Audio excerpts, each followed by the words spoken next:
जगदीश फिर लेखक से पूछता है, बताइए ना सर, क्या अभिशाप मिला था यक्षिणी को? लेखक जगदीश के सवाल का जवाब देते हुए कहता है, वो जानने के लिए तुम्हें मेरी किताब के दूसरे भाग के आने का इंतजार करना पड़ेगा, समझे? अच्छी मार्केटिंग स्ट्रैटेजी है सर, किताब बेचने की। वो तो होगी जगदीश, किताब बेचता हूँ और उस किताब के साथ अपने दर्द भी, तो उन आंसुओं के पैसे तो वसूलूंगा ही ना। बस एक बात दिमाग में रखना कि कोई भी इंसान बुरा नहीं होता, उसे बुरा बनाया जाता है। मतलब यक्षिणी बुरी नहीं थी, उसे बुरा बनाया गया था, है ना सर? मैंने कहा ना, अब मैं किसी सवाल का जवाब नहीं दूंगा। जो जानना है किताब का दूसरा भाग पढ़ के जानना, समझे? बात करते करते लेखक की सिगरेट खत्म होने वाली थी और उसमें बस 1-2 कश ही बचे थे। जगदीश हिचकिचाते हुए फिर लेखक से पूछता है, सर एक बात पूछूं? तुम नहीं मानने वाले ना? ठीक है, पूछो। सर, आपकी बातों से ऐसा लगता है जैसे आप यक्षिणी को बहुत करीब से जानते हैं। क्या आपने कभी यक्षिणी को देखा है? सवाल सुनकर लेखक एकदम चुप हो जाता है। उसके चेहरे के एक्सप्रेशंस देखकर ऐसा लग रहा था जैसे वो किसी सोच में डूब गया हो और उसको कुछ ऐसा याद आ गया हो जो वो जगदीश को नहीं बताना चाहता था। जगदीश लेखक पर दबाव बनाते हुए पूछता है, क्या हुआ सर? आप चुप क्यों हो गए? बताइए ना, आपने कभी यक्षिणी को देखा है? क्या कभी आपका यक्षिणी से सामना हुआ है? लेखक सिगरेट का कश लेकर धीरे से कहता है, मेरा यक्षिणी से सामना नहीं, बल्कि मैंने तो खुद यक्षिणी के साथ। लेखक ने इतना ही कहा था कि तभी फोन कट हो जाता है। लेखक अपना मोबाइल देखते हुए कहता है, अरे ये क्या, फोन कैसे कट गया? लगता है नेटवर्क चले गया। ये गांव में यही प्रॉब्लम रहती है यार, पता ही नहीं चलता कब नेटवर्क आता है और कब चले जाता है। इतना कहकर लेखक उसकी कुर्सी के बगल में रखी बैसाखी के सहारे खड़ा हो जाता है। वो लेखक लंगड़ा था, उसका एक पैर जो था वो सही से काम नहीं करता था, जिसके कारण वो लंगड़ा लंगड़ा कर चलता था। उस लेखक ने बैसाखी के सहारे अभी 1-2 कदम ही आगे बढ़ाए थे कि तभी कमरे की लाइट अपने आप बल्ब चालू होने लग जाती है। लेखक कमरे के अंदर लगे बल्ब को देखते हुए कहता है, अरे अब ये लाइट को क्या हो गया अचानक? देखते ही देखते लाइट पूरी तरह बंद हो जाती है और कमरे के अंदर चारों तरफ अंधेरा छा जाता है। इतना अंधेरा कि लेखक को उसके हाथ पैर भी नहीं दिखाई दे रहे थे। ये क्या हो रहा है आज? कहीं वो आ तो नहीं गई? नहीं, ऐसा नहीं हो सकता, वो नहीं आ सकती। लेखक ने खुद से इतना ही कहा था कि तभी कमरे का दरवाजा जो बंद हुआ था वो अपने आप खुल जाता है। दरवाजे के बाहर से हल्की सी सफेद रोशनी आ रही थी। लेखक जल्दी जल्दी बैसाखी के सहारे दरवाजे के पास जाने लग जाता है। तभी कोई उसका पैर पकड़ लेता है और वो धड़ाम से नीचे गिर जाता है। मेरा पैर! लेखक धीरे धीरे अपने पैर की तरफ देखने लग जाता है, पर अंधेरा इतना ज्यादा था कि उसे कुछ दिखाई नहीं दे रहा था। लेखक जैसे ही अपना हाथ अपने पैर पर रखता है, उसको महसूस होता है कि उसका हाथ किसी दूसरे के हाथ के ऊपर रखा हुआ था। लेखक डर जाता है और झट से अपना हाथ अपने पैर से हटा लेता है। तभी उसे एहसास होता है कि अब किसी ने उसका पैर नहीं पकड़ा हुआ था। लेखक जितनी फुर्ती के साथ रेंगते रेंगते दरवाजे के पास जा सकता था, उतनी फुर्ती से जाने लग जाता है। लेखक दरवाजे के पास पहुंचा ही था कि तभी वो दरवाजा अपने आप बंद हो जाता है।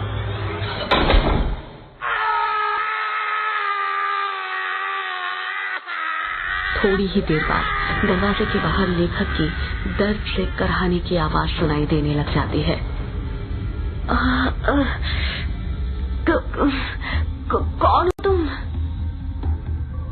मैं यक्षिणी, तेरी मौत। कुछ देर तक लेखक और यक्षिणी की बातें चलती है, पर उन दोनों की बातों की आवाज दरवाजे के बाहर नहीं आ रही थी। कुछ देर बाद लेखक की एक जोर से चीख सुनाई देती है।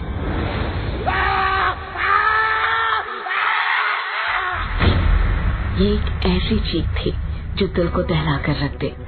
अगले ही पल दरवाजे के नीचे से लेखक का खून बहकर दरवाजे के बाहर आने लग जाता है। 13 साल बाद ट्रेन जो कि तेज रफ्तार के साथ पटरी पर भागी जा रही थी, ठीक उस तरह जिस तरह हमारी जिंदगी भागती है। फर्क इतना है, ट्रेन स्टेशन आने पर रुकती है, पर हमारी जिंदगी कभी नहीं रुकती जब तक हमारी सांसें न रुक जाए। युग, जिसकी उम्र 26 साल, गोरा रंग, चेक शर्ट, ब्लैक पैंट पहनकर विंडो सीट पर बैठा हुआ था और अपने कानों में हेडफोन डालकर पॉकेट एफएम पर भूतिया कहानी मेघ एक श्राप सुन रहा था। कहानी सुनते हुए ही युग विंडो के बाहर दिख रहे मेघालय के गारो पहाड़ की हसीन वादियों का मजा ले रहा था। वही गारो पहाड़ जिसका नामकरण तिब्बती तथा बर्मी जनजाति गारो पर हुआ था। गारो पहाड़ नीच चट्टान का बना हुआ था।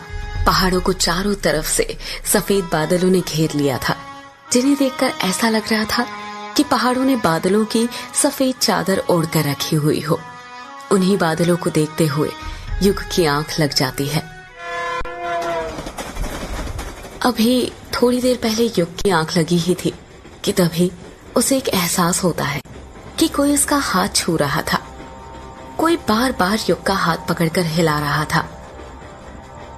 युग बौखलाहट के साथ उठ जाता है और जब अपनी आंखें खोलता है तो देखता है कि उसके चेहरे के जस्ट सामने एक बुढ़े का चेहरा था जो बड़ी बड़ी आंखें करके उसे घूर रहा था। उस बूढ़े ने सफेद मटमैली सी धोती पहनी हुई थी। उसके हाथ पैर कपकपा रहे थे। युग सोचने लग जाता है कि पहले तो ये बूढ़ा मेरे सामने नहीं बैठा था, ये पूरी सीटें खाली थी, अचानक कहां से आ गया।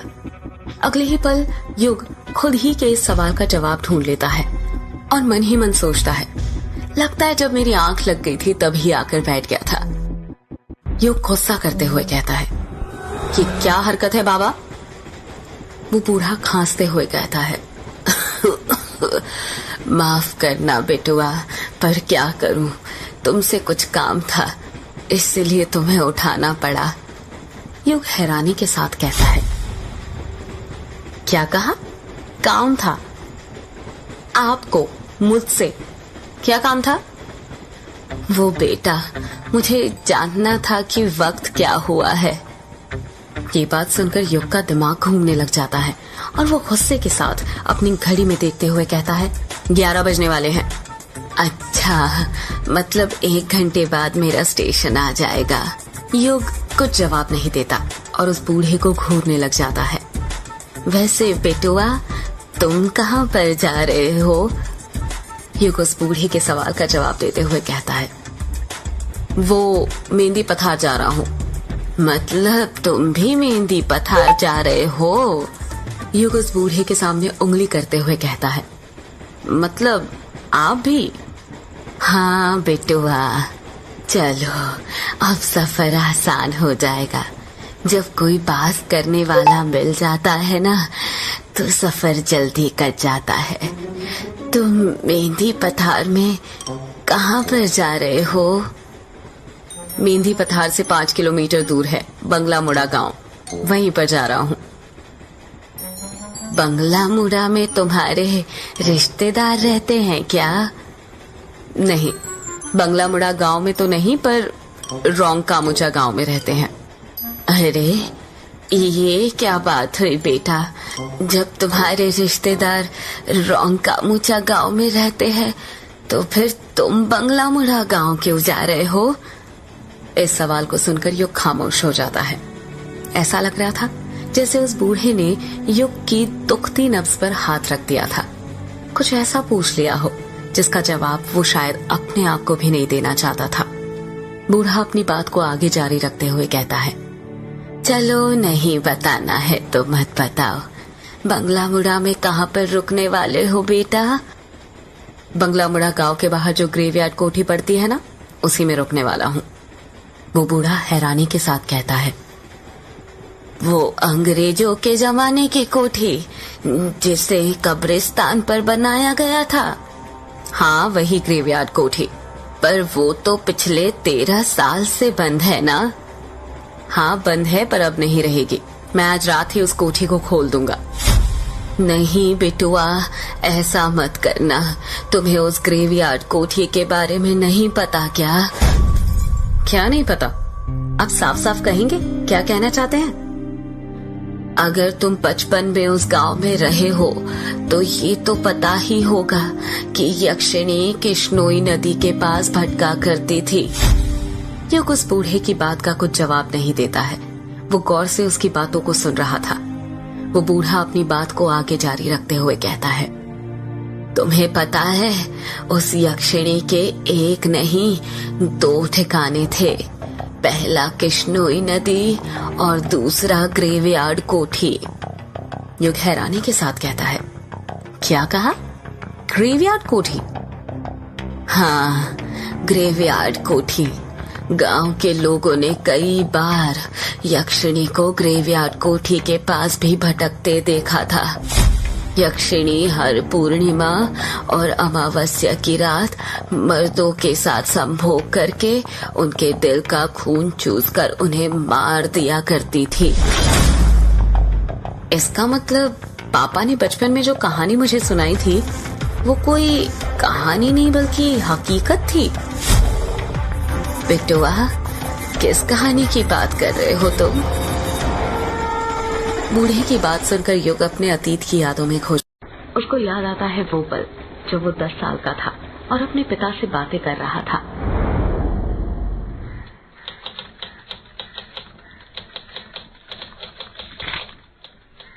पापा पापा, क्या कर रहे हो आप? युग ने प्यार से पूछा। कुछ नहीं बेटा, कहानी लिख रहा हूँ। युग के पिता ने टाइपराइटर पर कहानी टाइप करते हुए कहा। क्या कहा पापा? कहानी? कौन सी कहानी लिख रहे हैं आप? यक्षिणी की कहानी बेटा। पापा, मुझे भी यक्षिणी की कहानी सुनाइए ना। नहीं बेटा, तुम अभी बहुत छोटे हो, तुम डर जाओगे। जब बड़े हो जाओगे तब सुनना, ठीक है? युग उदास हो जाता है और मुंह बनाते हुए कहता है। प्लीज पापा, सुनाइए ना। मैं नहीं डरूंगा, प्रॉमिस। और आप ही कहते हैं ना कि अब तो मैं बड़ा हो गया हूँ और बच्चे डरते नहीं हैं बल्कि डराते हैं। तो प्लीज पापा, मुझे यक्षिणी की कहानी सुनाइए ना। युग जिद करने लग जाता है और युग की जिद के आगे उसके पापा हार मान जाते हैं और उसे यक्षिणी की कहानी सुनाने लग जाते हैं।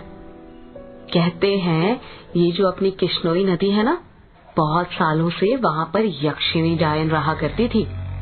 युग हैरानी के साथ कहता है।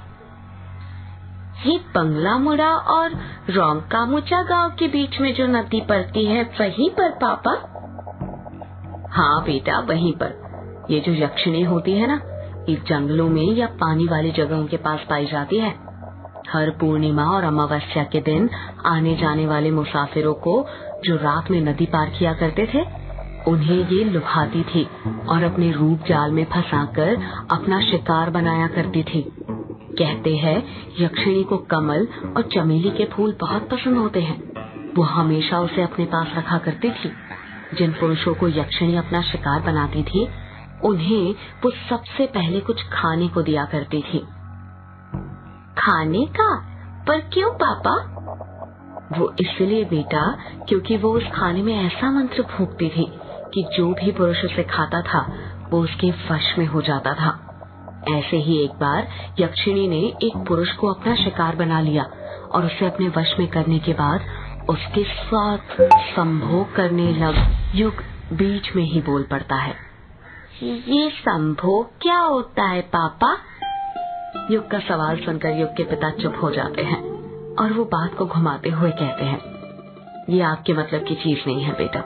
आप अभी छोटे हो ना, जब आप बड़े हो जाओगे तब हम इसका मतलब आपको बताएंगे। अभी आप कहानी पर ध्यान दो।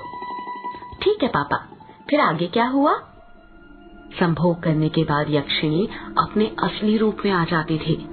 यक्षिणी का असली रूप बेहद डरावना होता है, इतना डरावना कि जिसे देखकर किसी के भी दिल की धड़कनें थम जाए। अपने असली रूप में आने के बाद यक्षिणी अपने शिकार के दिल का खून चूस लेती थी। पर वो ऐसा क्यों करती थी पापा? क्या वो बुरी औरत थी? नहीं बेटा, यक्षिणी बुरी औरत नहीं थी, बल्कि वो तो बहुत अच्छी औरत थी, दूसरे लोक से आई हुई एक अप्सरा की तरह। तो फिर पापा वो आदमियों के साथ वो क्या बोला था आपने? हाँ याद आया, संभोग करके क्यों मार देती थी? युग के पिता कुछ याद करते हुए कहते हैं, अभिशाप के कारण बेटा। कैसा अभिशाप पापा? बेटा, वो अभिशाप ये था कि युग के पिता ने इतना कहा ही था कि बाहर के कमरे से युग की माँ की आवाज सुनाई देती है, युग बेटा, ओ युग बेटा, चलो आओ, खाना खा लो, खाना बन गया है। युग अपनी माँ को मना करते हुए कहता है, नहीं माँ, मुझे अभी खाना नहीं खाना है, मैं पापा से कहानी सुन रहा हूँ। क्या कहा? कहानी सुन रहे हो? तुम्हारे पापा को कहानी लिखने और सुनाने के सिवा और कुछ आता भी है? जब देखो दिन भर कहानी लिखते रहते हैं, खुद तो बिगड़े हुए हैं ही, तुम्हें भी बिगाड़ने पर तुले हुए हैं। चलो जल्दी आओ खाना खाने, मैंने खाने की थाली बना ली है तुम्हारे लिए। नहीं माँ, मैं नहीं आ रहा, कहानी खत्म होने के बाद ही आऊंगा। क्या कहा? नहीं आ रहे? लगता है मुझे ही आना पड़ेगा, रुको अभी बेलन लेकर आती हूँ, तभी तुम मानोगे। पायल की बजने की आवाज सुनाई देने लग जाती है। ऐसा लग रहा था जैसे युग की माँ युग के कमरे की तरफ आ रही हो। कुछ ही देर में युग की माँ हाथों में बेलन लेकर उस कमरे में आ जाती है। युग को उसकी माँ का चेहरा दिखाई नहीं दे रहा था, क्योंकि उसकी बचपन की यादों में उसकी माँ का चेहरा मिट चुका था। उसे नहीं पता था कि उसकी माँ कैसी दिखती थी। उसको उसकी माँ की बातें तो सारी याद थी, पर उनका चेहरा नहीं। युग की माँ उसका कान पकड़ते हुए कहती है, तो क्या कह रहे थे बेटा तुम? कि तुम्हें खाना नहीं खाना? जरा एक और बार बोलना। युग चीखते हुए कहता है, अरे माँ, कान छोड़िए, दर्द हो रहा है माँ, कान छोड़िए, कान तो छोड़िए, अब माँ दर्द हो रहा है माँ। मामा कहते हुए ही युग अपने अतीत की यादों में से बाहर आ जाता है। जब युग अपनी आंखें खोलता है तो देखता है कि उस बूढ़े ने उसका हाथ पकड़ा हुआ था और उसे हिला हिला कर पूछ रहा था, अरे ओ बिटुआ, कहाँ खो गए? ठीक तो हो तुम? और ये माँ माँ क्यों बोल रहे हो? अरे बिटुआ। युग बूढ़े की बात का जवाब देते हुए कहता है, कुछ नहीं बाबा, ठीक हूँ मैं तो डर ही गया था। युग बूढ़े की आंखों में देखते हुए कहता है, बाबा, एक बात पूछनी थी आपसे, क्या वो यक्षिणी अभी भी मर्दों को अपना शिकार बनाया करती है? बूढ़ा